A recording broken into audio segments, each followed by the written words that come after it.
na sila.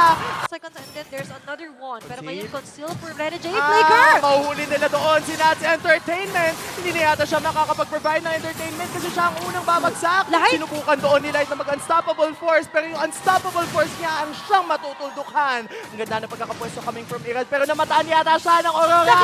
Nakita ka na nga doon. May Kaya naman salubong! si Yue ang sasalubong sa kanya. Yung Ugi Shadow Flare sinubukan niyang gawin pero yung Doming na Lycan's Bounce ay sinubukan nga bullet. Kanika nilang mga kalaban. And speaking of cat of guard, si Demon kahit sinusubukan niyang bakbakan itong si Irad kaya naman magiging low na ito. Yung Lord nandito pa rin lumalaban sa isang matinding pagdepensa ang gagawin ng mga Raiders habang nandito pa ang Lord.